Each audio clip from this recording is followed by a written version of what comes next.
ভাইয়াকে দেখা মাত্র যেন আমার প্রাণ ফিরে পেলাম। দৌড়ে চলে গেলাম ভাইয়ার কাছে। ভাইয়ার কাছে যেতেই ভাইয়া আমার হাত ধরে টেনে ভার্সিটি থেকে বের হলো। আমি কিছুই বুঝতে পারলাম না, আজ ভাইয়া এমন আচরণ করছে কেন। পুরো রাস্তায় ভাইয়া একটা কথাও বলল না। ভাইয়াকে চুপ থাকা দেখে আমি নিজেও আর কিছু জিজ্ঞাসা করলাম না। কিন্তু বাসায় এসে ভাইয়া আমাকে একের পর এক প্রশ্ন জিজ্ঞাসা করেই যাচ্ছে। ইভান কেন আমাদের ডিপার্টমেন্টের সামনে, আমার সাথে ইভান কেন কথা বলল, কি কথা বলল। আমি ভাইয়াকেও সেম কথাই বললাম যে আমি ওনাকে চিনি না, উনি কি জন্য যে এসেছে বলতেও পারছি না। অয়ন ভাইয়া তখন বলল, দ্বিতীয়বার আর যেন ওকে তোর কাছাকাছি না থাকি। শুধু ও না, ভার্সিটির কোনো ছেলের সাথেই কথা বলবি না, বুঝেছিস? আমি মাথা নাড়ালাম। অনেক কিছু জানতে ইচ্ছা করছিল, কিন্তু ভয়ে আর জিজ্ঞাসা করলাম না। রুমের ভিতরে গিয়ে ড্রেস চেঞ্জ করে শুয়ে পড়লাম আর চিরকুটটার কথা ভাবতে লাগলাম। ভাইয়া যদি জানতে পারে তাহলে একদম মেরেই ফেলবে। ভাইয়াকে কি বলে দিব?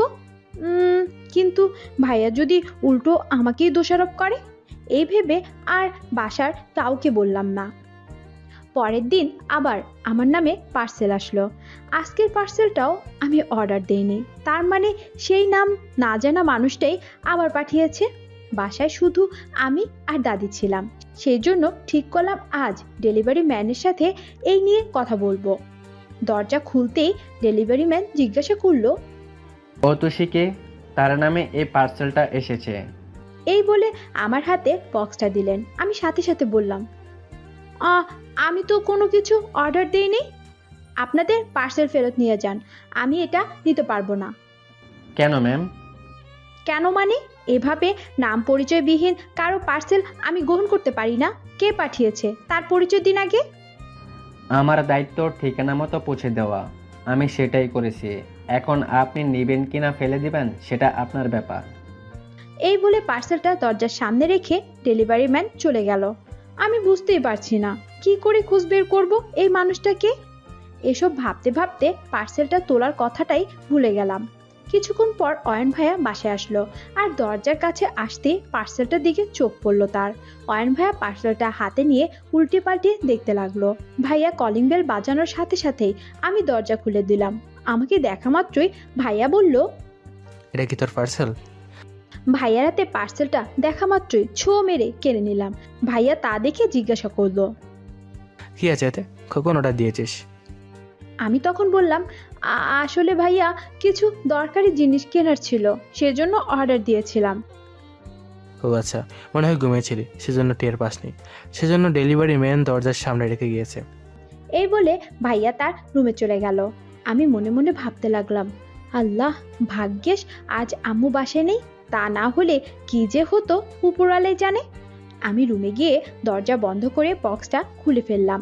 সেই দিনের মতোই আজও একটা চিরকুটে বক্স, কয়েকটা লাল গোলাপ আর সুন্দর একটা শোপিস আছে। বাসায় কেউ যদি এই বক্স ওপেন করে তাহলে কি জবাব দেব আমি? আর এই মানুষটাই বা কে, কেন আমার পিছু পড়ে গেছে? এ কিছুই বুঝতে পারছি না। এসব ভাবতে ভাবতে আমি চিরকুটটা পড়তে লাগলাম। হৃদয়ের সীমানায় রেখেছি যারে, আজও বলতে পারলাম না ভালোবাসি তারে। ভালোবাসি বলতে গিয়ে বারবার ফিরে আসি। আজ বলেই দিলাম, তোমাকে অনেক বেশি ভালোবাসি। সারাক্ষণ আমি শুধু দেখি তোমার ছবি, সেই ছবি দেখে শুধু তোমাকেই ভাবি। ভাবতে ভাবতে আরো বেশি ভালো লাগে তোমাকে। তোমার মাঝে আমি হারিয়ে ফেলেছি নিজেকে। ইতি। তোমার ভালোবাসার খোদায় জর্জরিত এক অসহায় প্রেমিক, যে শুধু মনে মনে ভালোবেসে যাবে। তোমার সামনে ভালোবাসা প্রকাশ করার সাহস তার নেই। তবে তুমি অপেক্ষা করে থেকো প্রিয়, ঠিক সময় মতো আসবো তোমার সামনে, তখন একটু জায়গা দিও তোমার এই মনে। চিরকুটটা একবার নয়, দুইবার নয়, বারবার পড়তে লাগলাম আমি। কেমন যেন এক অন্যরকম ভালো লাগা আর অন্যরকম ভালোবাসা জেগে উঠেছে মনে।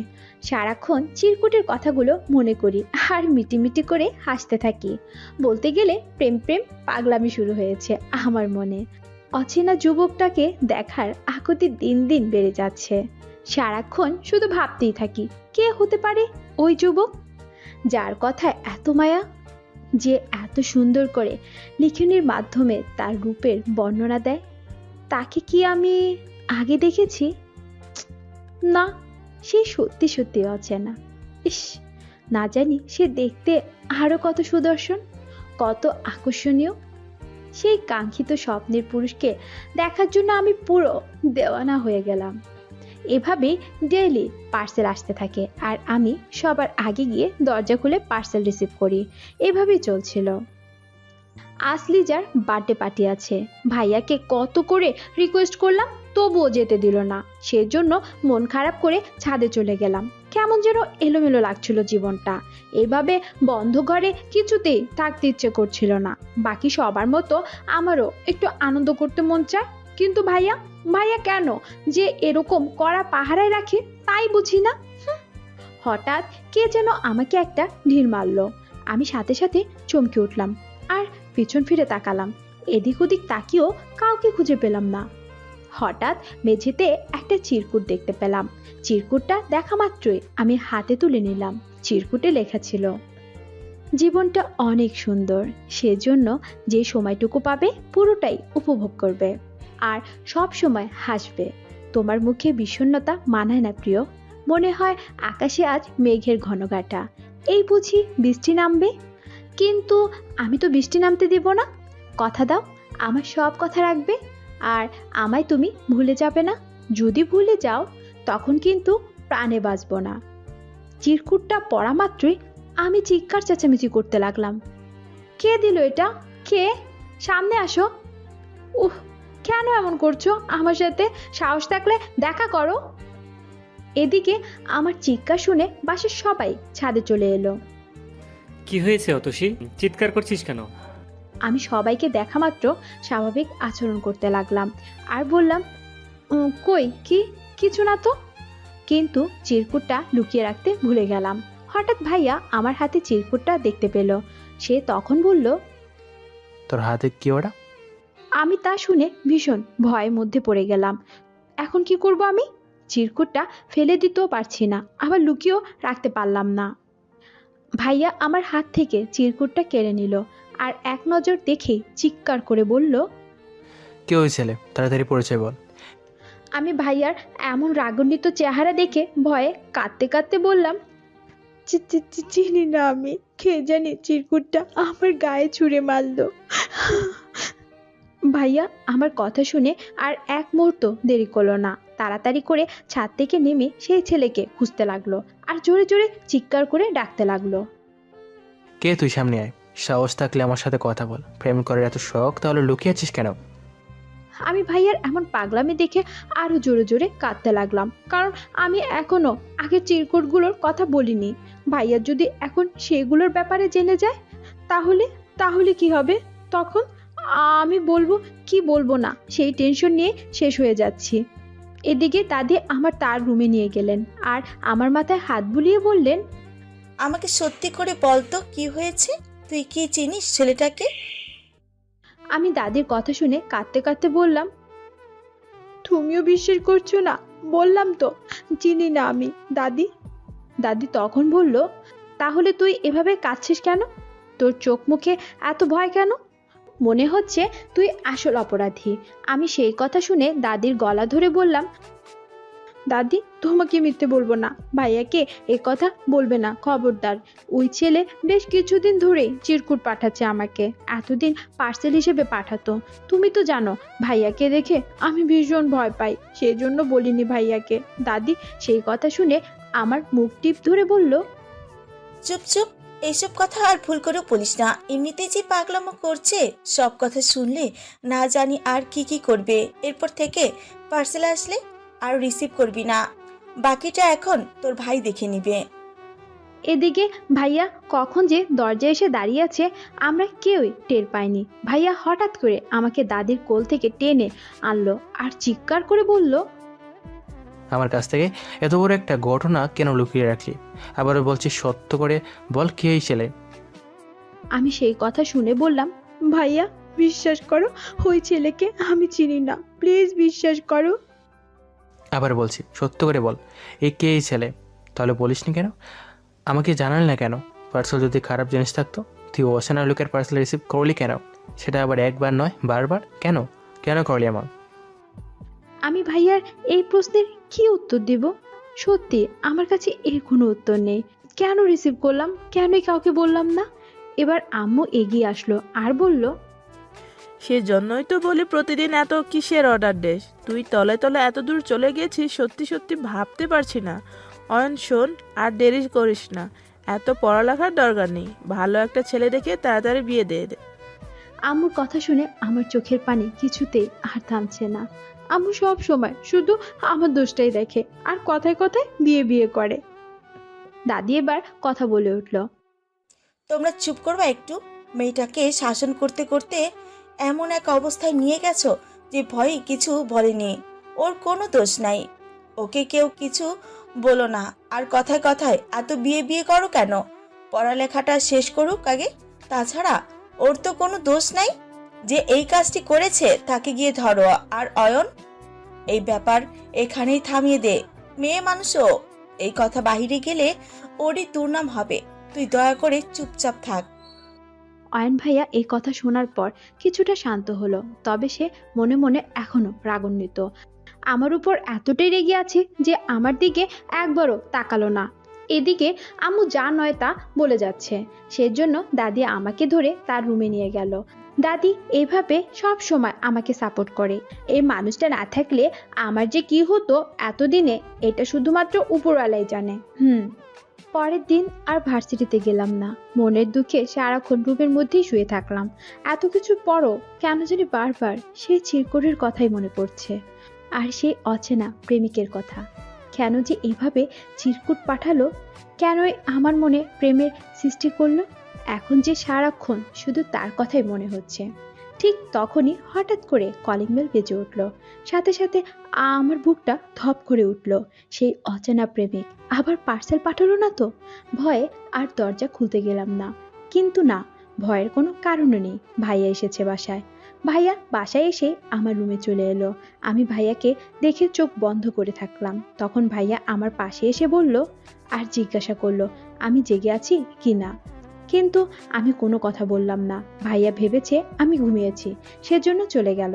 কিছুক্ষণ পর আমি নিজেই বিছানা থেকে উঠলাম, তারপর একটু ফ্রেশ হয়ে নিলাম। কিন্তু খেয়াল করলাম গেস্ট রুমে সবাই আলাপ আলোচনা করছে, সেজন্য আমিও গেস্ট রুমের দিকে চলে গেলাম। ভাইয়া আমাকে দেখা মাত্রই বলল, আয় এদিকে আয়। আমি বুঝতে পারলাম না। তখন ভাইয়া বলল, তার জন্য বসে আছি। তুই ঘুমাচ্ছিস দেখে তোকে রাখিনি। আমি তখন বললাম, কেন, কি হয়েছে? ভাইয়া তখন বলল, রেডি হয় আয়, আজ আমরা সবাই মিলে ঘুরতে যাব। বাহিরে ঘুরতে যাওয়ার কথা শুনে মনটা কেন যেন আনন্দে নেচে উঠল। কি যে আনন্দ হচ্ছিল, কিন্তু কাউকে সেটা বুঝতে দিলাম না। আর ভাবতে লাগলাম, ভাইয়া আমার মন খারাপ দেখে হয়তো বাহিরে ঘুরতে যাওয়ার প্ল্যান করেছে। আমি কালচে খয়েরি কালারের একটা গ্রাউন আর সেম কালারের একটা হিজাব পরলাম। আমার সাজগুজ মানে মুখে একটু ক্রিম আর পাউডার লাগানো শেষ হয়ে গেছে। মাঝে মাঝে মন ভালো থাকলে হালকা করে একটু লিপস্টিক দেই বা চোখে কাজল, কিন্তু আজ আর কিছুই দিলাম না। বিনা কারণে ভাইয়া যে বাহিরে ঘুরতে নিয়ে যাচ্ছে সেটাই অনেক। আম্মু আর দাদিও রেডি হয়েছে। ভাইয়া রেডি হয়ে অনেক আগে বাহিরে গিয়ে দাঁড়িয়ে আছে। আমাকে দেখে দাদি থু থু ছিটিয়ে দিয়ে বলল, কারো খারাপ নজর যেন না লাগে। আমি তা শুনে মুচকি একটা হাসি দিয়ে বললাম, চলো তো তাড়াতাড়ি, ভাইয়া অপেক্ষা করছে।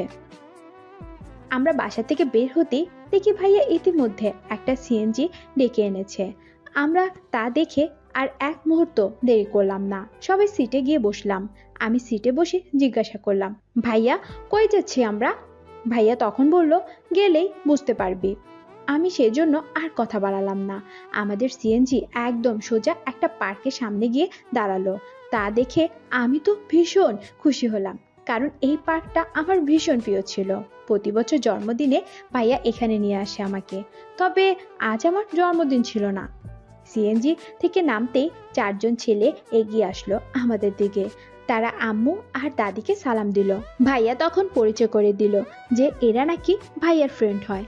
আমি সেই কথা শুনে ছেলেগুলোর দিকে ভালো করে তাকালাম, কারণ ওই ছেলেগুলোকে আমি সব সময় জানলা থেকেই দেখতাম। কাছ থেকে কখনোই দেখিনি। ভাইয়াকে নেওয়ার জন্য মাঝে মাঝে আসে বাসায়, তবে ভাইয়া কখনো বাসার ভিতর আনেনি ওনাদের। কিন্তু আজ কেন সবাই এসেছে সত্যি বুঝতে পারছি না। আমি পার্কের ভিতর ঢুকেই আমার ফেভারিট জায়গাতে গিয়ে বসলাম। কিছুক্ষণ একা একা ঘুরে বেড়ালাম, কিন্তু ভাইয়া আমাকে সেখান থেকে ডেকে আনলো আর হাত ধরে এক জায়গায় নিয়ে আসলো। সেখানে গিয়ে দেখি আম্মু আর দাদির সাথে আরো কিছু লোকজন বসে আছে। আমি কাউকে চিনতে পারলাম না, বা এর আগেও দেখিনি। এত লোকজন দেখে অনেক বেশ অবাকই হচ্ছে। আমাকে দেখা মাত্র দাদি উঠে এলো আর ওনাদের সামনে নিয়ে আসলো। দাদি হঠাৎ আমার কানে ফিসফিস করে বলল, সালাম দে সবাইকে, আর অতিরিক্ত কোনো কথা বলবি না। ওনারা যা বলবে তা ভালোভাবে উত্তর দিবি। আমি এখনো বুঝতে পারছি না কি হতে চলেছে, কারণ আমাকে আগে থেকে কিচ্ছুই কেউ বলেনি। আমি দাদির কথা মতো সালাম দিলাম সবাইকে। তখন এক মধ্যবয়সী মহিলা আমাকে ধরে তার পাশের সিটে বসালো। খেয়াল করে দেখলাম তার পরের সিটে আরো একজন ছেলে, দেখতে মোটামুটি ভালোই, বয়স মনে হয় 27 বা 28 হবে। ছেলেটা আমার দিকে ড্যাব ড্যাব করে তাকিয়ে আছে। আমি শুধু ভাইয়ার দিকে দেখছি, কারণ ভাইয়া কি দেখছে না ছেলেটাকে? ছেলেটা যেভাবে তাকিয়ে আছে, ভাইয়া তো রাগ হওয়ার কথা, কিন্তু ভাইয়া বেশ হাসি খুশি মুডে আছে। ওনারা আমাকে বেশ কয়েকটা প্রশ্ন করলো, আমি ভালোভাবেই উত্তর দিলাম। তারপর মহিলাটি তার ছেলেকে বলল, ছেলেটি সেই কথা শুনে বলল, থাক, দরকার নেই, তোমরা জিজ্ঞাসা করলেই হবে। সেই কথা শুনে ভাইয়া এক ফ্রেন্ড বলল, কোনো দরকার নেই। অবশ্যই দরকার আছে, যার সাথে সারা জীবন কাটাবে তার ব্যাপারে তো তোমারও কিছু জানার আছে। ভাইয়ার ফ্রেন্ডের কথা শুনে মুহূর্তের মধ্যে শক খেয়ে গেলাম। কি শুনলাম এটা?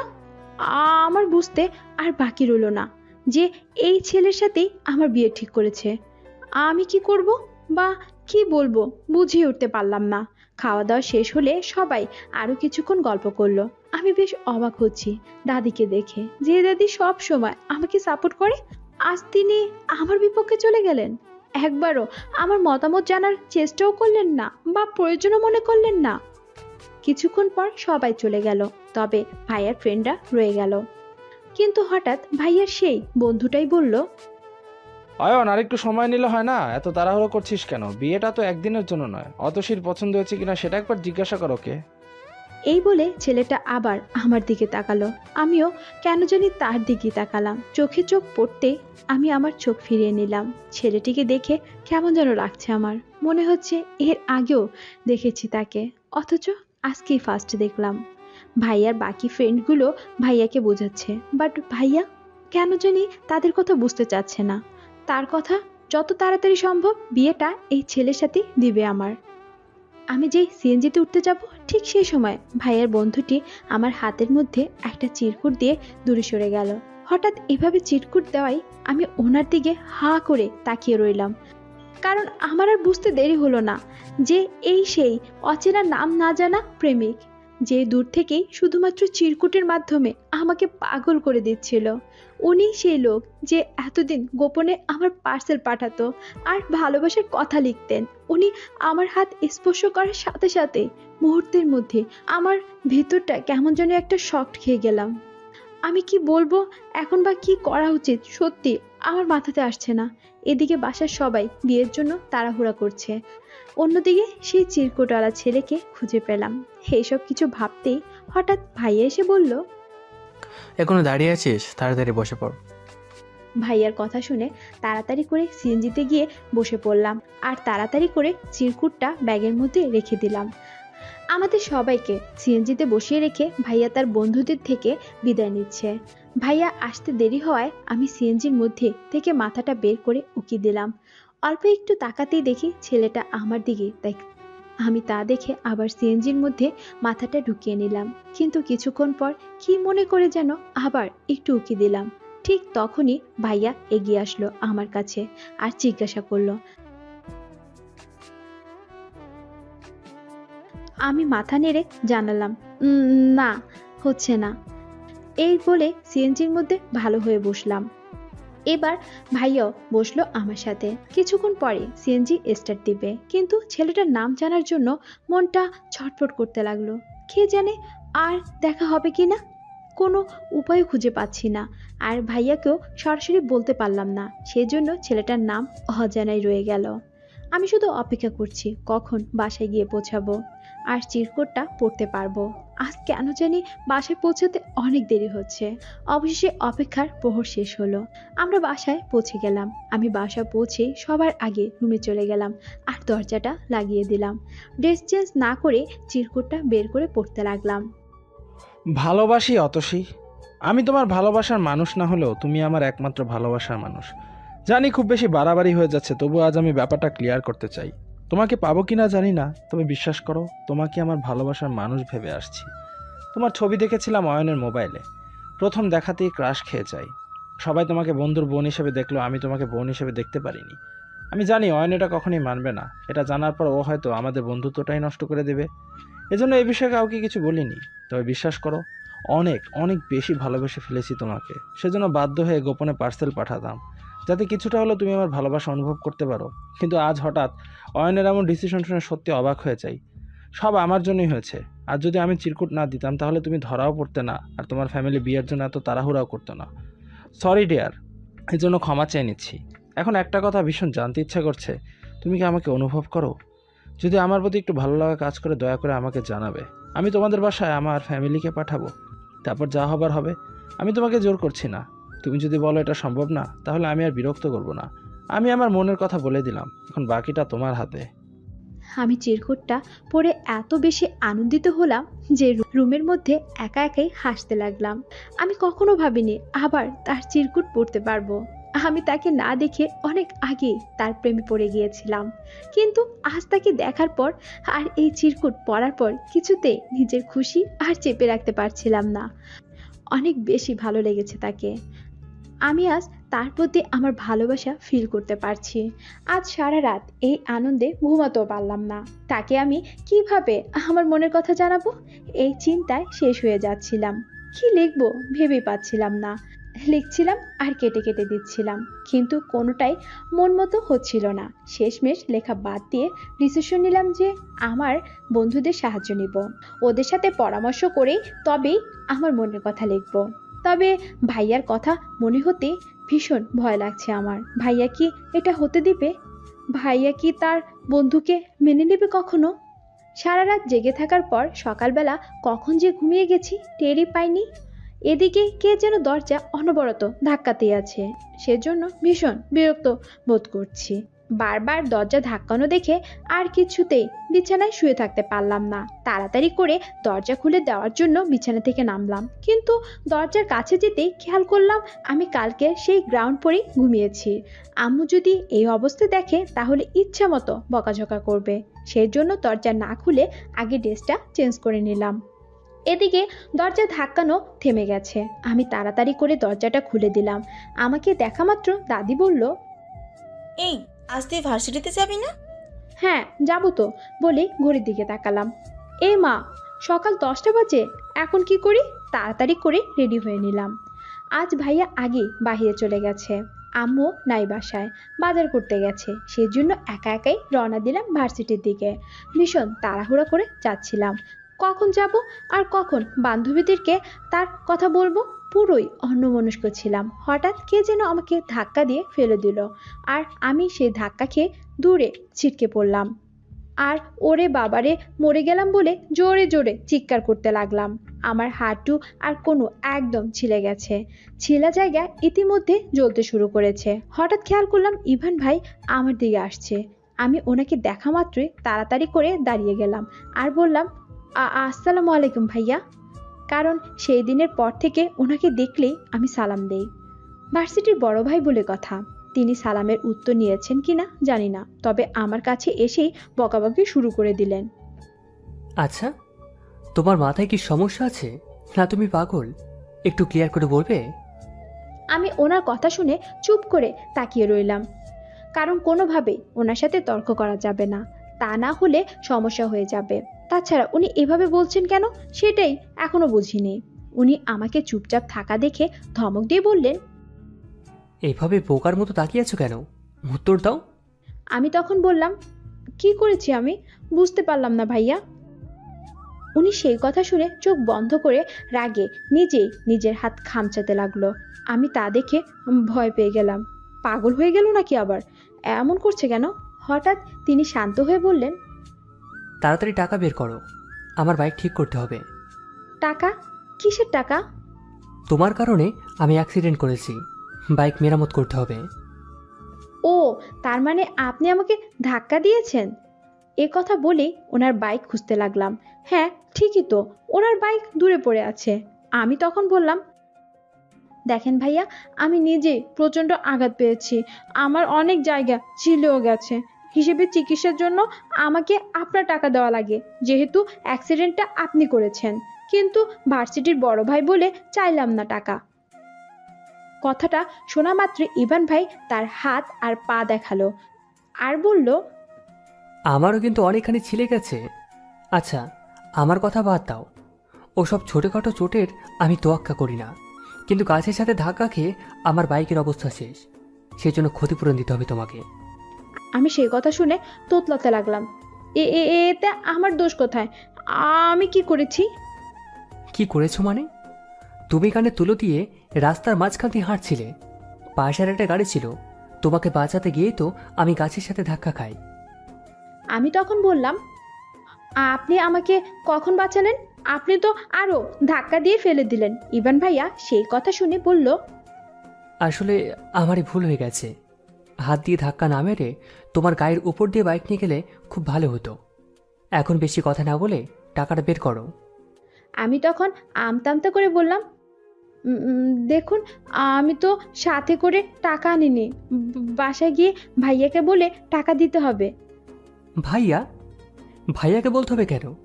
তোমার কাছে যা আছে সেটাই দাও। আমি তখন বললাম, আমার কাছে কোনো টাকা নেই, আর বাসাতেও নেই।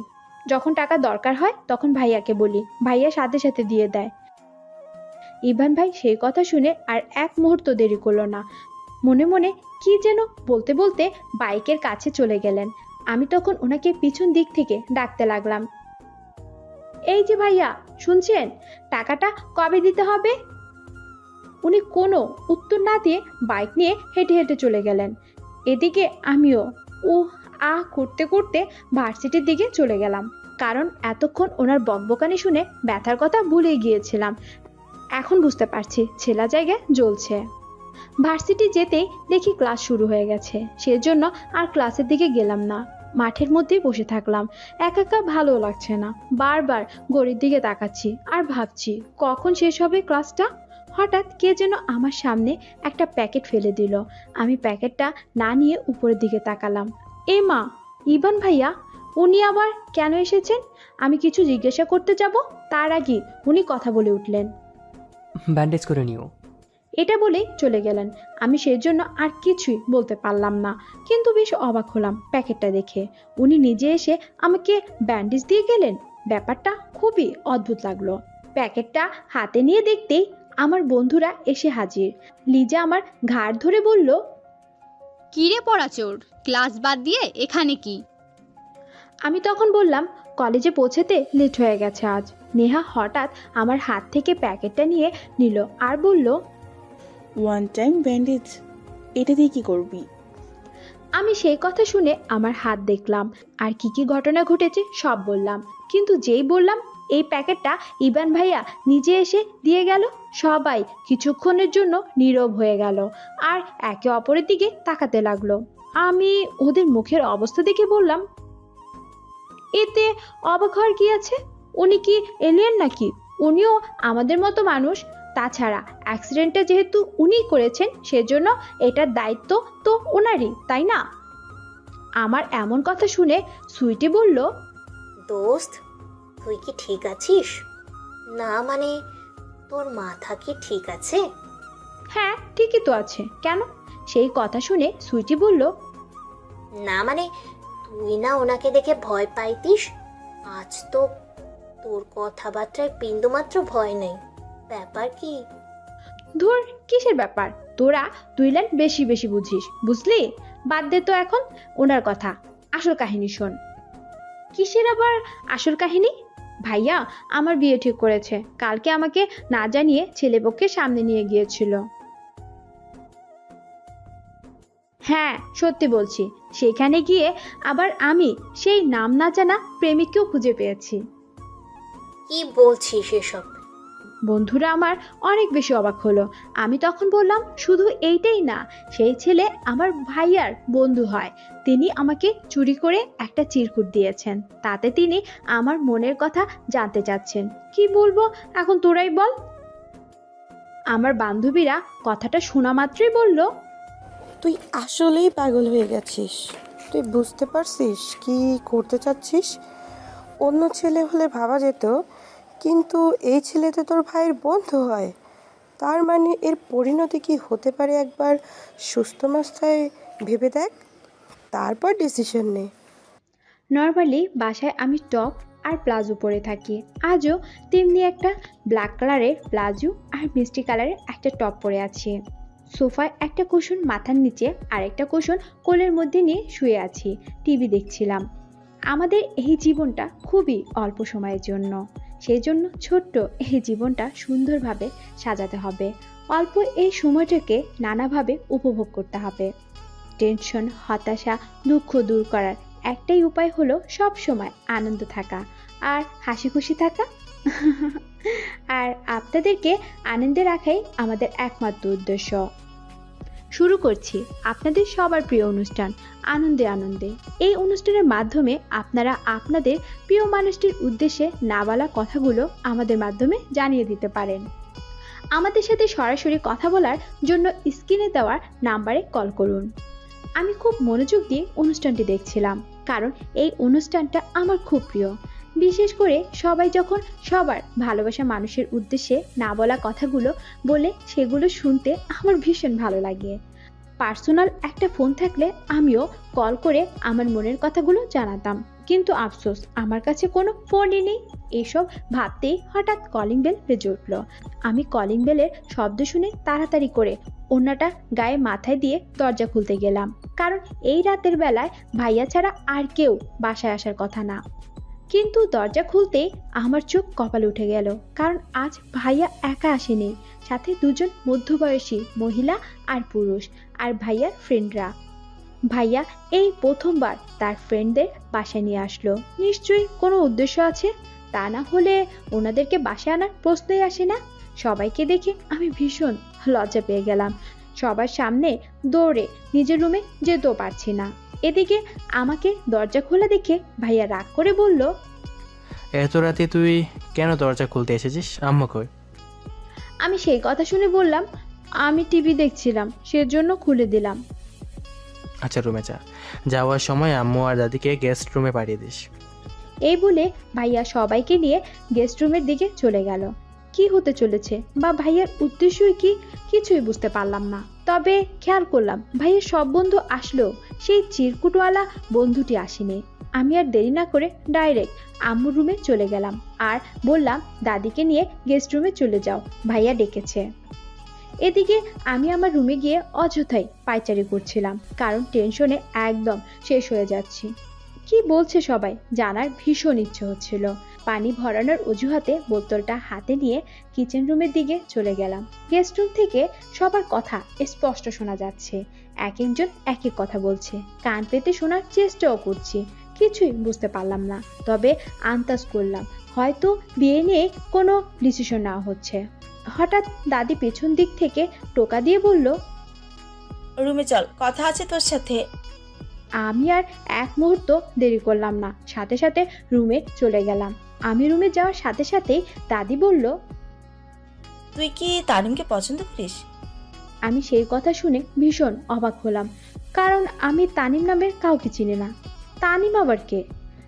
কিরে চুপ হয়ে আছিস কেন? আমি তখন বললাম, তানিম? তানিম আবার কে? চিনি না আমি। আর কিসের ভালোবাসার কথা বলছো? দাদি তখন আমার মাথায় একটা টোকা দিয়ে বলল, আর ঢং করতে হবে না, শুনেছি সব। কি শুনছো? প্লিজ তাড়াতাড়ি বলো, আমাকে আর অযথা টেনশনে রেখো না। দাদি তখন বলল, আর তুই তানিম নাকি দুজনকে ভালোবাসিস, অনেকদিন থেকেই নাকি তোদের প্রেম চলছে, আর ওইসব প্রেমপত্র তানিমই পাঠাতো, তাই না? দাদির কথা শুনে আমি আকাশ থেকে মাটিতে পড়ে গেলাম।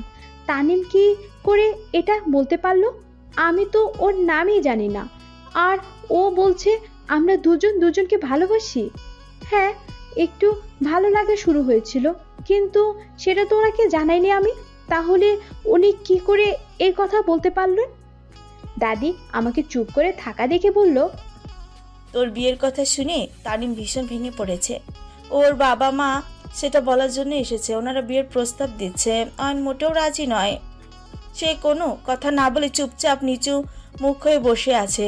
ওর মুখ চোখ দেখে আমি বুঝতে পারছি সে ভীষণ রেগে আছে। দাদি পুরো কথা শেষ না করতেই হঠাৎ ভাইয়া এলো রুমে। ভাইয়া এসে রুমের দরজা লাগিয়ে দিল। আমার হাত ধরে টেনে এনে দুই গাল দুটো চড় মারলো আর বলতে লাগলো, কি করছিস এটা? কিভাবে করলি একাজ? এত শাসন করার পরও তুই এই সাহস কোথায় পেলি? আমার মাথায় এটা কিছুতেই ঢুকছে না যে তুই তানিমের দেখা পেলি কই। আমি যে বইয়ের বন্ধু বান্ধব বসাতে আনি না, সেটাই ঘটে গেল। আমার তো মাথা একদম নিচু করে ফেললি। আমার ভাবতে অবাক লাগছে আমার বোন প্রেম করে, সেটাও আবার আমার ফ্রেন্ডের সাথে। আমি তোকে আজ মেরে ফেলবো। এই বলে ভাইয়া আবার আমাকে মারতে এলো। দাদি তখন ভাইয়াকে আটকে দিয়ে বলল, কি করছিস এটা? এত বড় মেয়েকে কেউ মারে? ভাইয়া সেই কথা শুনে বলল, শুধু মার না, ওরে আজ খুন করতে মন চাইছে। হো, এত বড় সাহস কই থেকে পেল? দাদি ভাইয়ার এমন চিৎকার চেঁচামেচি শুনে বলল, চুপ কর এখন, শুনবে তো ওনারা। এই নিয়ে পরে কথা বল। ভাইয়া সেই কথা শুনে আরো জোরে চিৎকার করে বলে উঠল, এখন কি বলবো আমি অন্যদের? যাদের এত শ্রদ্ধা করে তাদের কিভাবে মুখের উপর না বলে দেয়? আন্টি বারবার হাত ধরে অনুরোধ করছে। দাদি তখন বলল, এখানে আর ভাবার কি আছে? দুজন যখন দুজনকে ভালোই বাসে, তাহলে আর দেরি করে লাভ কি? রাজি হয়ে যা। আমি এই কথা শুনে আর চুপ থাকতে পারলাম না। আজ সব সত্যি বলে দিব ভাইয়াকে, কারণ এখন থেকে এই মুহূর্তে আমি সবচেয়ে বেশি এই তানিমকে বেশি ঘৃণা করি, যে নিজের স্বার্থের জন্য আমাকে ব্যবহার করলো। তানিম আমাকে পছন্দ করে, ভালোবাসে, পার্সেল পাঠায়, আবার বিয়েও করতে চায়, সব ঠিক আছে, কিন্তু মাঝখানে কেন আমার নাম নিল?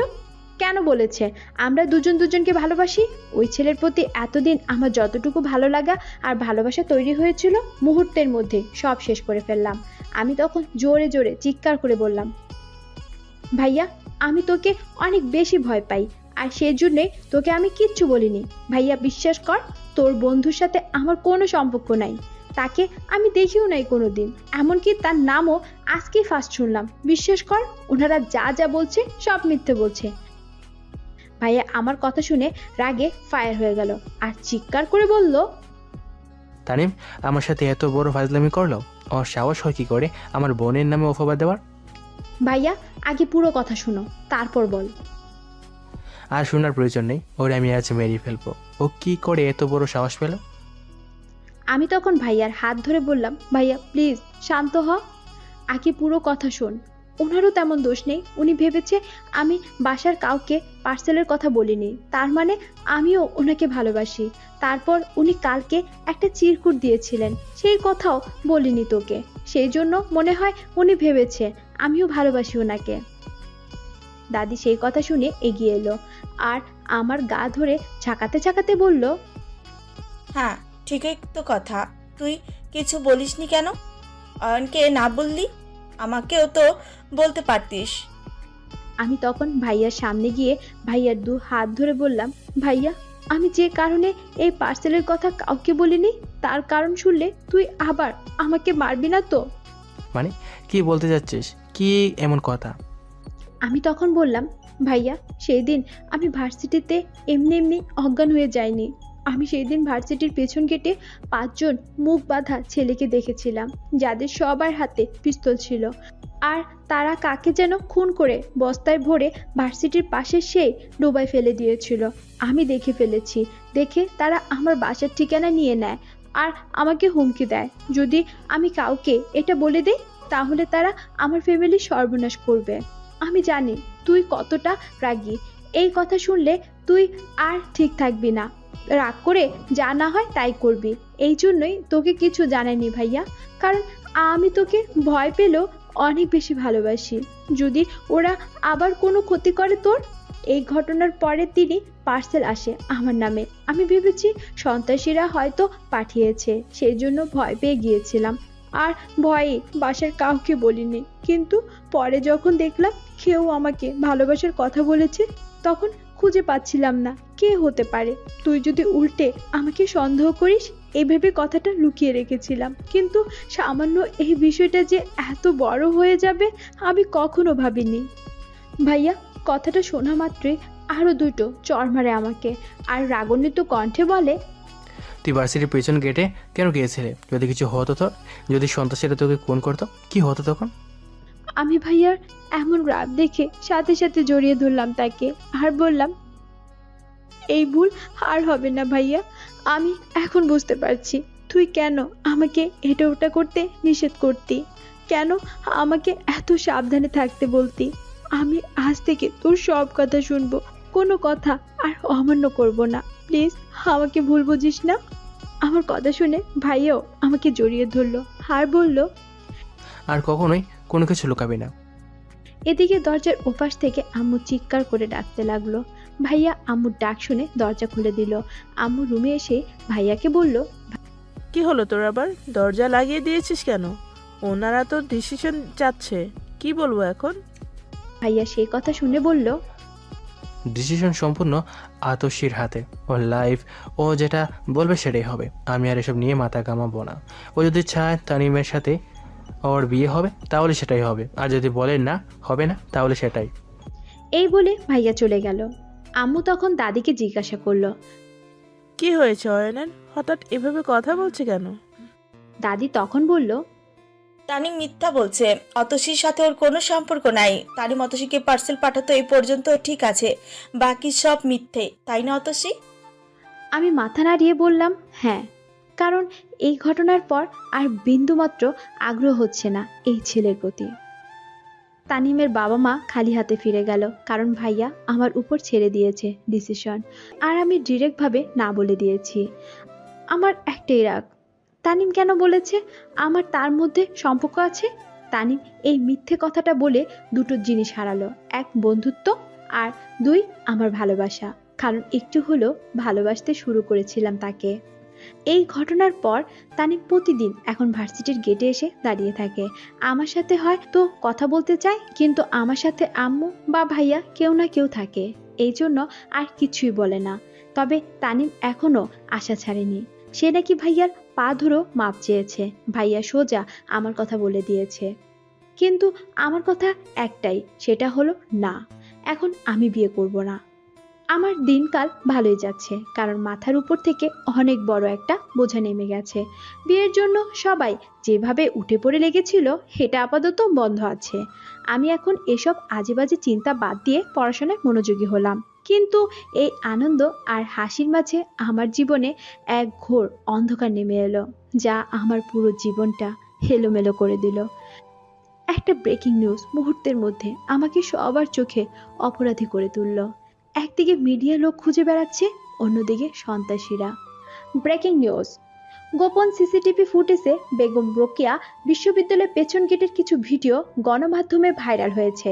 সেখানে দেখা গিয়েছে দুজন মুখ বাঁধা লোক একটা বস্তা গড়িয়ে গড়িয়ে ডোবার দিকে নিয়ে যাচ্ছে, আর তিনজন মুখ বাঁধা লোক পাশে দাঁড়িয়ে আছে। তার কিছুক্ষণ পরে সেখানে একটা মেয়েকে দেখা যায়। মেয়েটির মুখ খোলা ছিল, সেজন্য জুম করে মেয়েটাকে শনাক্ত করার চেষ্টা চলছে। মেয়েটাকে ধরতে পারলেই এর আসল রহস্য উদ্ঘাটন করা সম্ভব। আসলে মেয়েটাও ওই দলের, না ওই গেট দিয়ে বের হতে ধরেছিল। এই ঘটনার সাথে তমাল হত্যার কোনো যোগসূত্র আছে বলে ধারণা করা হচ্ছে। আমাদের পুরো পরিবারে শোকের ছায়া নেমে এলো, কারণ টিভি খুললে এখন শুধু আমাকেই দেখা যায়। এতদিন তমালকে নিয়ে গণমাধ্যমে বেশ গরম ছিল, কিন্তু এই সিসিটিভি ফুটেজ বের হওয়ার পর থেকে শুধু আমাকেই খুঁজছে সবাই।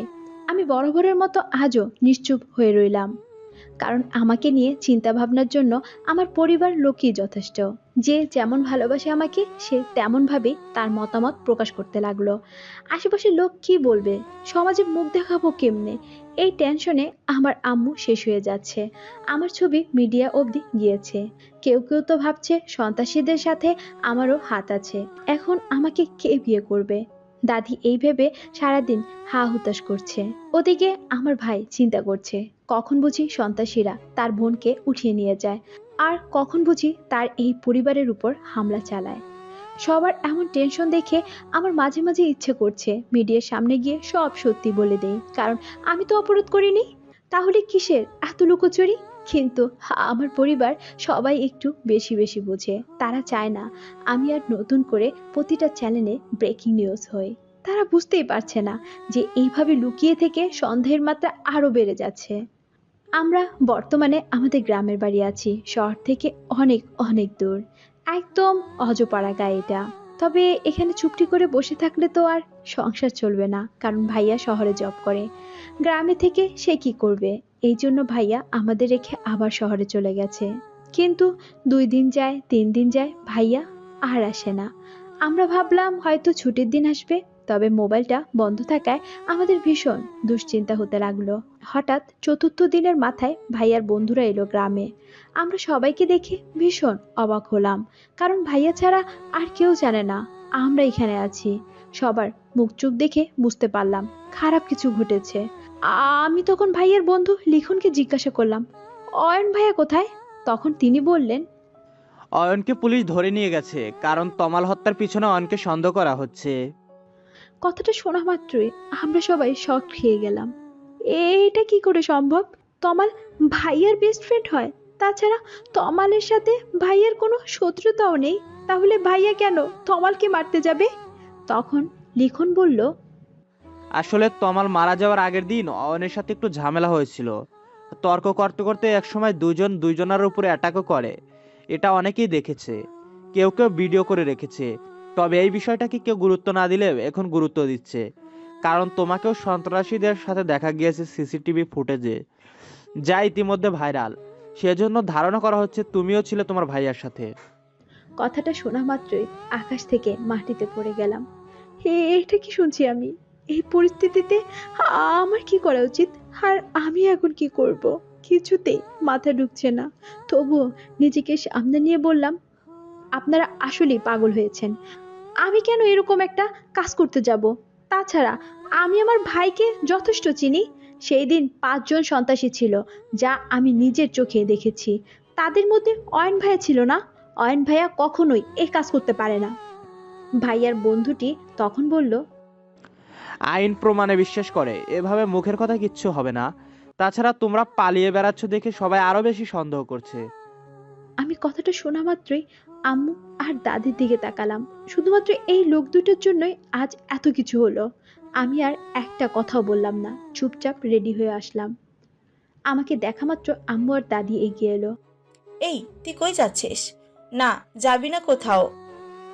আমি তখন বললাম, এভাবে ঘরে বসে থাকলে কোনো সমস্যার সমাধান হবে না, আমাকে মিডিয়ার মুখোমুখি হতে হবে। তাছাড়া সবাই আমাকে ভাইয়াকে অপরাধী ভাববে। আম্মু আর দাদি সেই কথা শুনে বলল, তাহলে আমরাও যাব, একা একা তোকে যেতে দিব না। অনেক সাহস নিয়ে আমার ভাইয়ের বন্ধুদের সাথে রওনা দিলাম। একদিকে নিজের জন্য ভয়, অন্যদিকে ভাইয়ার জন্য ভীষণ টেনশন হচ্ছে। কিছু দূর যেতেই ভাইয়ার বন্ধুরা কেমন যেন একে অপরের সাথে ফিসফিস করতে লাগলো। আম্মু তখন বলল, বাবা কোনো সমস্যা? সেই কথা শুনে তানিম বলল, না মানে আন্টি, অনেক রাত হয়েছে তো, কিছু মনে না করলে আজ রাতে আমাদের বাসায় থাকতে পারেন। আম্মু আর দাদি আমার দিকে তাকালো। আমি আর কিছু না বলে চুপ করে থাকলাম, কারণ তানিমকে আমি আর সহ্য করতে পারছি না। এখন বিপদে পড়ে বাধ্য হয়ে চুপ করে আছি। তানিম আমাকে নিয়ে তাদের বাসায় গেল। আমাকে দেখা মাত্র আন্টি আর আঙ্কেল এগিয়ে এলো। আমি খুব ইতস্তত বোধ করতে লাগলাম, কারণ সেই দিন সবার মুখের উপর না করে দিলাম, আর আজ তাদের বাসায় এসে আশ্রয় নিয়েছি। তানিম আমাদেরকে একটা সুন্দর গোছানো ঘরে নিয়ে গেল আর বলল, ফ্রেশ হয়ে সবাই ডাইনিং রুমে এসো। আমার কিছুই ভালো লাগছিল না। এই টেনশনের মধ্যে খাওয়া যায় নাকি? তাছাড়া ভীষণ ভয়ও কাজ করছে, কেমন যেন সব এলোমেলো লাগছিল, কিছুই বুঝতে পারছিলাম না। জানি না কাল কি হতে চলেছে। পুরো রাতটা অস্থিরতার মধ্যে কাটালাম। 2 চোখে একটুও ঘুম নাই। আম্মু আর দাদিও জেগে আছে। আমি শুধু ভাবছি যে ভাইয়া আমাকে মিডিয়ার সামনে যেতে দিবে না দেখে এত লুকোচুরি করলো, সেখানেই যাওয়া কি ঠিক হবে? আমি আবার ভুল করছি না তো? কিন্তু তাছাড়া তো আর উপায়ও নেই। ভাইয়া আমাকে সব সময় সবার থেকে দূরে দূরে রাখতো।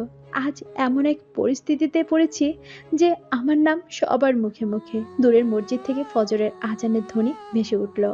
আমরা তিনজনই নামাজ পড়ে নিলাম। নামাজ পড়া শেষ হলে আমি রুম থেকে বের হলাম, কারণ রুমে আর থাকতে ইচ্ছে করছিল না।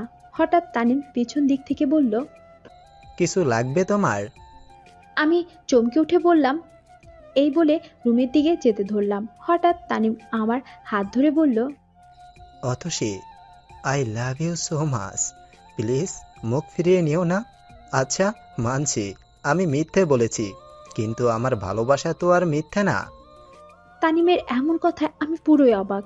এমন এক পরিস্থিতির মধ্যে এই ছেলে কি করে এসব বলতে পারে, যেখানে আমার জীবন কি হতে চলেছে তার সম্পর্কে বিন্দুমাত্র ধারণা নেই, সেখানে এই ছেলে আছে প্রেম ভালোবাসা নিয়ে। আমি সাথে সাথে আমার হাত সরিয়ে নিলাম। তানিম তখন বলল, অতসী প্লিজ একবার শুধু তোমার মনের কথাটা বলো প্লিজ, আমি শুনে একটু শান্তি পাই। আমি কোনো উত্তর না দিয়ে রুমে চলে গেলাম। এই ব্যাপারে আর কাউকে কিছু বললাম না। কিছুক্ষণ পর আন্টি সবাইকে নাস্তা খেতে দিল। আমার কিছুতেই গলা দিয়ে খাবার নামছে না। আমাকে চুপচাপ দেখে আন্টি বলল, মা খেয়ে নাও তাড়াতাড়ি, না খেলে দুর্বল হয়ে যাবে তো। তাছাড়া চিন্তা করে কি আর সমস্যা দূর হবে? আমি সেই কথা শুনে জোর করে খাওয়ার চেষ্টা করলাম। খাওয়া দাওয়া শেষ করে আমরা রওনা দিলাম। আমি নর্মালি যে কোনো ড্রেস এর সাথে হিজাব পরি আর নিকাবও পরি। আজও সেটাই করলাম। আমার সাথে আম্মু, দাদি, তানিম আর ভাইয়ার বাকি ফ্রেন্ডগুলো ছিল। আমরা এখন জেলে যাচ্ছি। সেখানে গিয়ে সেই দিনের সব সত্য কথা বলবো। তানিমের বাসা থেকে জেলখানা বেশ দূর ছিল না, 1 ঘন্টার মতো সময় লাগে। সেজন্য আমরা একটা সিএনজি নিলাম। আমরা সিএনজির মধ্যে ছিলাম আর ভাইয়ার বন্ধুরা বাইকের পিছন পিছন আসছিল। কিন্তু কিছু দূর যেতেই হঠাৎ সিএনজিটা অন্য এক রাস্তার দিকে চলে গেল। আমি যদিও আগে জেলখানায় দেখিনি, তবুও রাস্তাটি নিয়ে কেমন যেন সন্দেহ হলো। কারণ তানিম বলেছিল সোজা রাস্তার কথা, কোনো মোড়ের কথা বলেনি। পরে আবার ভাবলাম ভাইয়ার ফ্রেন্ডরা তো পিছন পিছন আছেই, কিসের এত চিন্তা। হঠাৎ আরেকটা গাড়ি এসে দাঁড়ালো আমাদের সিএনজির সামনে, আর আমাদের সিএনজির সাথে সাথে দাঁড়িয়ে গেল। আমরা কিছু বলার আগে গাড়ি থেকে নেমে এসে কেউ একজন আমাকে হ্যাঁচকা টেনে সেই গাড়িতে উঠালো। আমাকে চিৎকার চেঁচামেচি করার সুযোগও দিল না, সাথে সাথে চোখ মুখ বেঁধে দিল। ওদিকে আম্মু আর দাদি জোরে জোরে চিৎকার করতে লাগলো। ততক্ষণে আমাকে নিয়ে চলে গেল গাড়িটা। আমি বুঝতে পারছি খুব খারাপ কিছু হতে চলেছে। হয়তো আমাকে আজ খুন করা হবে, কারণ এসব সন্ত্রাসীরা কাউকে মেরে ফেলতে বিন্দুমাত্র ভয় পায় না। আমি আল্লাহর দরবারে সেজন্য প্রার্থনা করতে লাগলাম যাতে আমাকে সরাসরি খুন করা হয়।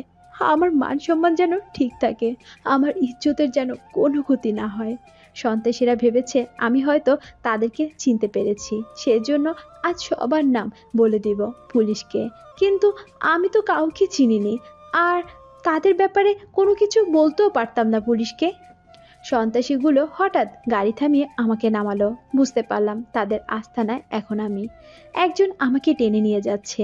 মনে হচ্ছে জায়গাটা গাছপালায় ঘেরা অন্ধকার বনের মতো, একদম শান্ত আর নিরিবিলি। শুধুমাত্র পাখির কিচিরমিচির শব্দ শোনা যাচ্ছে। এখানেই হয়তো এদের সব অপকর্ম চলে। আমি এত বেশি ভয় পাচ্ছিলাম যে নিজেই সিদ্ধান্ত নিলাম আমার সাথে খারাপ কিছু হওয়ার আগে নিজেকে শেষ করব। কারণ সবার আগে আমার মান সম্মান। আমি ধরেই নিয়েছি আজকে আমার শেষ দিন। কিন্তু সন্ত্রাসীগুলো কিছুই করলো না আমার সাথে, একটা কথা পর্যন্ত বলল না। তারা আমাকে কেমন যেন অন্যরকম এক পথে নিয়ে যাচ্ছে। কিছু দূর যেতেই হঠাৎ সন্ত্রাসীরা আমার চোখ মুখের বাঁধন খুলে দিল। আমি চোখ কসলাতে কসলাতে সবার দিকে তাকালাম। ভালো করে লক্ষ্য করে দেখি এরা সেই 5 জন সন্ত্রাসী, আর আমি এখন একটা সুন্দর রাজপ্রাসাদের মধ্যে। আমি কিছু বলার আগে তারা আমাকে ঘরে বন্দি করে চলে গেল। খবরদার আমার কাছে আসবেন না, ডোন্ট টাচ মি। আপনি শুনছেন না কেন? অতসী এই বলে চিৎকার চেঁচামেচি করে যাচ্ছে, তবুও একজন সন্ত্রাসী তার দিকে এগিয়ে আসছে। এই সন্ত্রাসীটা এই 5 জনের মধ্যে একজন। সন্ত্রাসীটার লক্ষণ মোটেও ভালো মনে হচ্ছিল না। সে অতসীর ক্ষতি করার উদ্দেশ্যে এসেছে এই রুমে। ছেলেটি একদম অতসীর কাছে চলে আসলো। তা দেখে অতসীর ভীষণ ভয় হতে লাগলো। সে কাঁদছে আর বলছে, প্লিজ ভাই, আমার কোনো ক্ষতি করবেন না। ছেলেটি কোনো কথা না শুনে হঠাৎ অতসীকে ধাক্কা দিয়ে ফেলে দিল। অতসী নিজেকে রক্ষা করার জন্য হাতের কাছে কিছুই পেল না। সেজন্য আবার রিকোয়েস্ট করলো, ভাই, আমি তোমার বোনের মতো, প্লিজ ভাই, আমি কি ক্ষতি করেছি তোমাদের? আর যদি কোনো ক্ষতি করেই থাকি তাহলে আমাকে ডিরেক্ট মেরে ফেলো, তবুও আমার মান সম্মান নষ্ট করো না। কে শুনে কার কথা? এত বারণ করা সত্ত্বেও ছেলেটি অতসীর হাত টেনে ধরল। অতসী কোনো উপায় না দেখে তার হিজাবের একটা পেন খুলে সন্ত্রাসীর গলায় বসিয়ে দিল। সন্ত্রাসীটা সাথে সাথে জোরে এক চিৎকার দিয়ে বলে উঠল। সন্ত্রাসীটার চিৎকার শুনে বাকি 4 জন ছেলেও রুমে এসে প্রবেশ করলো আর জিজ্ঞাসা করলো, কি হয়েছে? আঘাত পাওয়া ছেলেটি তখন বলল, কিছুই হয়নি, তবে এখন হবে। এই বলে ছেলেটি রাগ করে অতসীর মাথার হিজাব এক টেনে খুলে ফেলল। অতসী অসহায়দের মতো বলতে লাগলো, প্লিজ ভাই, আমাকে ছেড়ে দিন, আমাকে যেতে দিন। ছেলেটি তখন বলল, হ্যাঁ যাবি তো, তার আগে একটু আনন্দ ফুর্তি করে নেই। এই বলে অতসীর মুখের নিকাবটিও টেনে খুলে ফেলল। ছেলেটির এমন আচরণ দেখে বাকি ছেলেগুলো বলল, এই, এটা কি করছিস? মেয়েটার সাথে এমন করছিস কেন? বস জানতে পারলে ভীষণ রেগে যাবে। উনি কিন্তু মেয়েদের উপর অত্যাচার করা মোটেও পছন্দ করে না। বস জানবে কি করে? আমরা আনন্দ করব এখানে, বস কিছুই টের পাবে না। তাছাড়া হাতের কাছে এমন একটা সুন্দর ফুল পেয়ে কি করে ছাড়ি বল? তোদের মন চাইলে আসতে পারিস, দাওয়াত রইল। এই বলে ছেলেটি আবার অতসীর দিকে লোলুপ দৃষ্টিতে তাকিয়ে রইল। অতসী মনে মনে শুধু তার সৃষ্টিকর্তাকে ডাকতে লাগলো। এদিকে আরেকটি ছেলে এগিয়ে এসে বলল, হ্যাঁ ঠিকই তো, বস জানবে কি করে? আমরা একটু আনন্দ ফুর্তি তো করতেই পারি। মুহূর্তের মধ্যে সবার মনে লোভ জেগে উঠল। অতসী সবার এমন লোলুপ চাউনি দেখে ভয়ে কাঁদতে লাগলো। সে তার মৃত্যু কামনা করতে লাগলো আর জোরে জোরে বলতে লাগলো, সে কি এমন পাপ করেছে? কিসের শাস্তি দিচ্ছে তাকে বিধাতা? হঠাৎ রুমের মধ্যে আরেকজন প্রবেশ করলো, যার পুরো শরীর কালো পোশাকে ঢাকা ছিল, চোখে কালো সানগ্লাস। তিনি এসে কোনো কথা না বলে তার পিস্তল বের করে সব কয়টাকে গুলি করলো। অতসী তা দেখে একদম স্তব্ধ হয়ে গেল। সে নির্বাক দৃষ্টিতে তাকিয়ে রইল। তার পুরো শরীরে কোনো বোধশক্তি ছিল না। সে মনে হয় অন্য দুনিয়াতে আছে এখন। সন্ত্রাসীটা এবার তার পিস্তল ঢুকিয়ে রেখে অতসীর যেই হাত ধরেছে, ঠিক তখনই অতসী ওখানেই অজ্ঞান হয়ে পড়ে যায়। তারপর অতসীর আর কিছু মনে নেই। যখন অতসীর জ্ঞান ফিরল, সে চোখ মেলে তাকাতেই দেখে তার আম্মু দাদি পাশেই বসে আছে।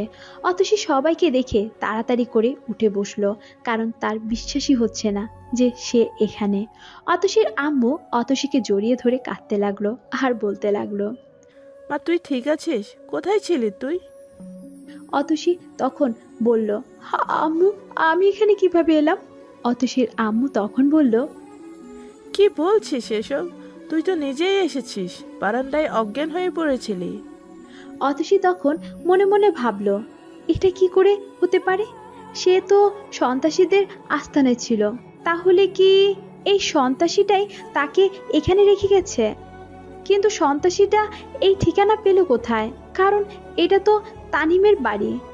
অতসী সত্যিই কিছু বুঝতে পারছে না, সব তার মাথার উপর দিয়ে চলে যাচ্ছে। অতসীর জ্ঞান ফিরেছে শুনে তানিম তাড়াতাড়ি করে বাসায় চলে এলো আর এসেই অতসীকে একের পর এক প্রশ্ন করতে লাগলো। অতসী তখন তানিমকে সব ঘটনা খুলে বলল, যা যা তার সাথে ঘটেছে। অতসীর মুখে সব কাহিনী শুনে সবার শরীরের লোম দাঁড়িয়ে গেল। অতসীর দাদি হাউ মাউ করে কাঁদতে লাগলো।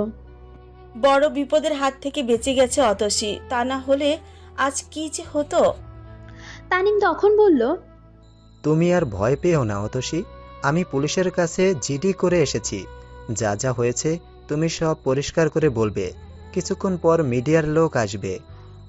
অতসী মাথা নাড়িয়ে জানালো, তবে তার ভয় মোটেও দূর হয়নি। সে এখনো ভয় পাচ্ছে আর এই সন্ত্রাসীটার কথা ভাবছে যে তাকে বাঁচিয়েছে। কিছুক্ষণ পর পুলিশ আসলো তানিমের বাসায় আর পুলিশের সাথে মিডিয়ার লোকও। অতসী সবাইকে দেখে খুব ভয় পাচ্ছিল।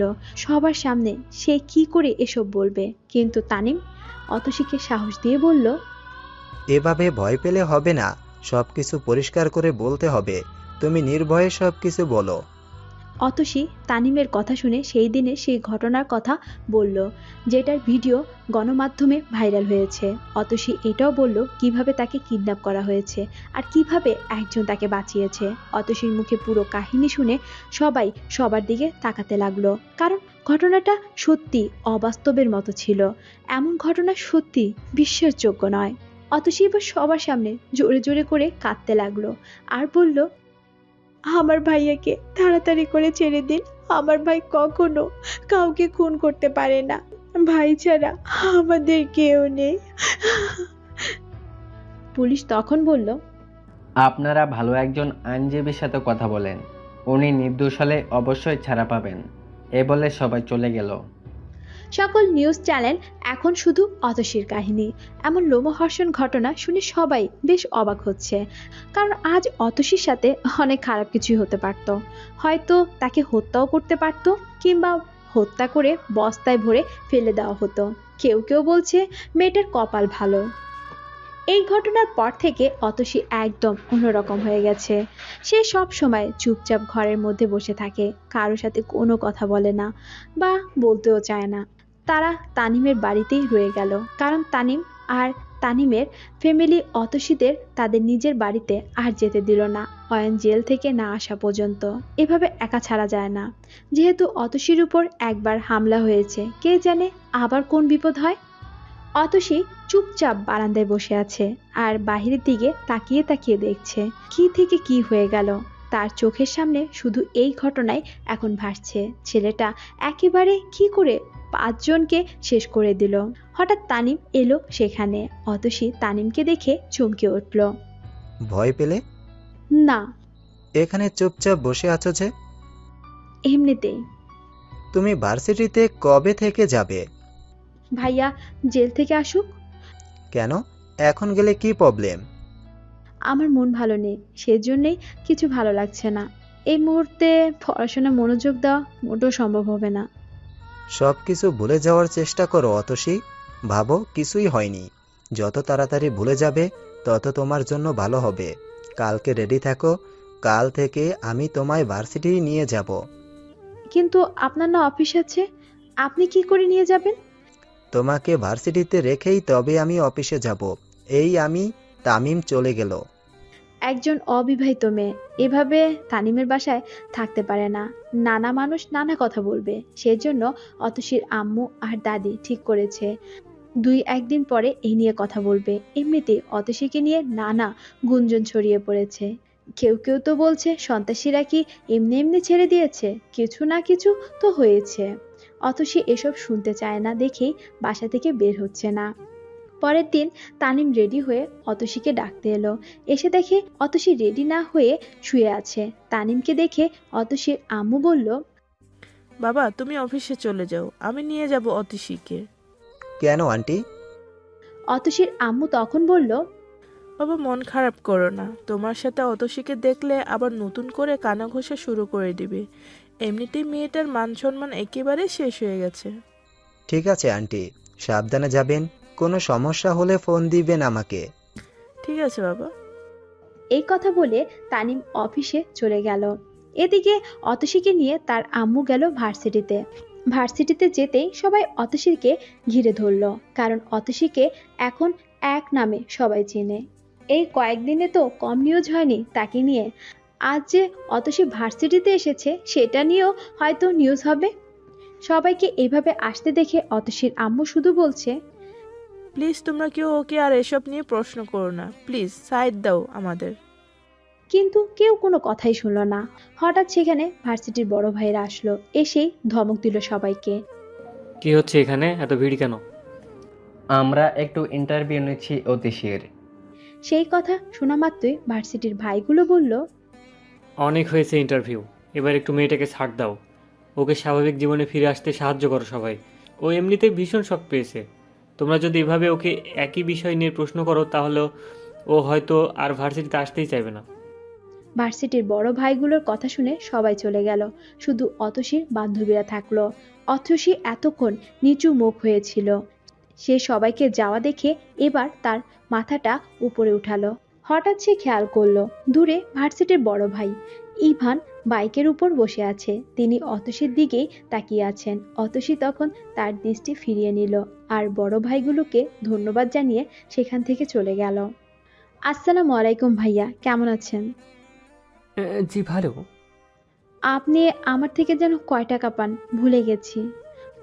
কিসের টাকা? কয়দিনের কথা ভুলে গেছেন?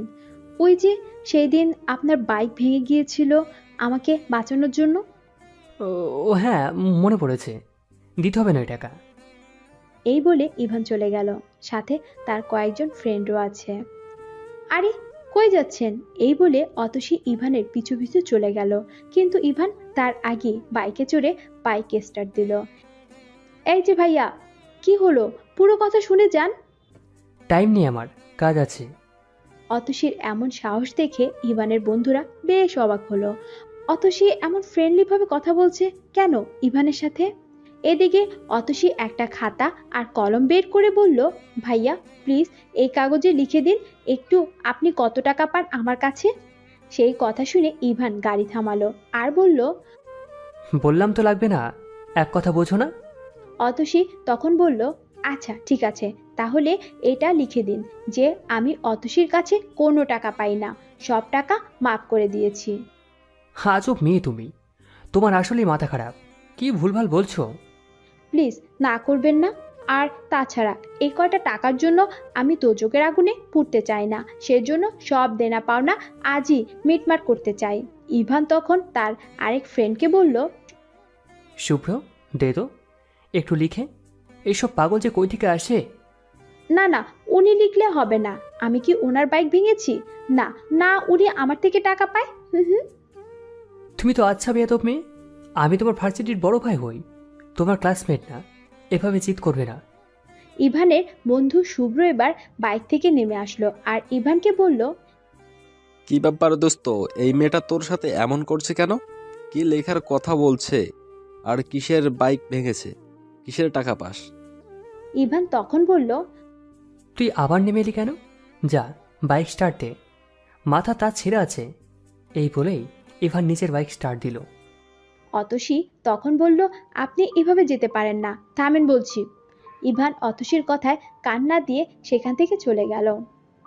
এদিকে অতসীকে এভাবে একটা ছেলের সাথে কথা বলতে দেখে অতসীর আম্মু এগিয়ে আসলো, কারণ তিনি সেই থেকে ভার্সিটিতে আসছেন। কি রে অতসী, কি কথা বলছিলি ছেলেটার সাথে? কই কি? আমি স্পষ্ট দেখলাম তুই হাসতে হাসতে কথা বলছিলি। অতসী সেই কথা শুনে চুপ হয়ে গেল। অতসীর আম্মু তখন বলল, তোর ভাই আছে জেলে আর তুই অন্য ছেলের সাথে এভাবে হাসাহাসি করছিস? তোর ভাই থাকলে এটা করতে পারতিস? তাহলে তো তোর ভাই জেলে থাকতেই তোর ভালোই হইছে, যা মন চাই তাই করছিস। আম্মু কি বলছো এসব? সামান্য একটু কথা বলছি, তাতে কি হয়েছে? আর তুমি সেটা কত দূর পর্যন্ত নিয়ে গেলে? মুখে মুখে তর্ক না করে বাড়ি চল। এমনিতেই যে যে কাণ্ড করেছিস লজ্জায় নাক কান কাটা গিয়েছে, মানুষের সামনে মুখ দেখাতে পারছি না। অতসী তার আম্মুর কথা শুনে কেঁদেই ফেললো। সে আর কথা বাড়ালো না, কারণ কথা বাড়ালে তার আম্মু আরো বেশি কথা শোনাবে। তবে অতসীর এটা ভেবে খারাপ লাগছে যে আম্মু কি করে বাকি সবার মতো কথা বলল। সে কি নিজের ইচ্ছে এসব কাণ্ড ঘটিয়েছে? অতসী আর তার আম্মু বাসে উঠেছে, কারণ তানিমের বাসা থেকে ভার্সিটি কিছুটা দূরে। অতসী জানালার কাছে বসে আছে, এখনো বাস ছাড়ছে না। লোকাল বাস তো কানায় কানায় পূর্ণ না হওয়া পর্যন্ত ছাড়বে না, সেজন্য সে মন খারাপ করে বাইরের দিকে তাকিয়ে আছে। হঠাৎ একটা ছোট মেয়ে অতসীর আম্মুকে বলল, ফুল ফুল কি করব আমি?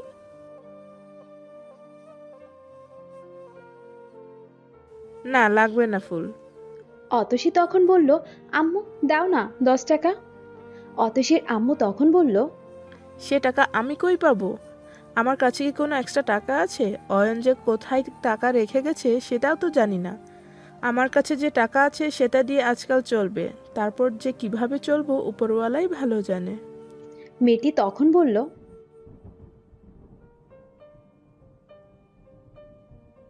এই বলে মেয়েটি দিল এক দৌড়। এই মেয়ে শোনো, এই দাঁড়াও।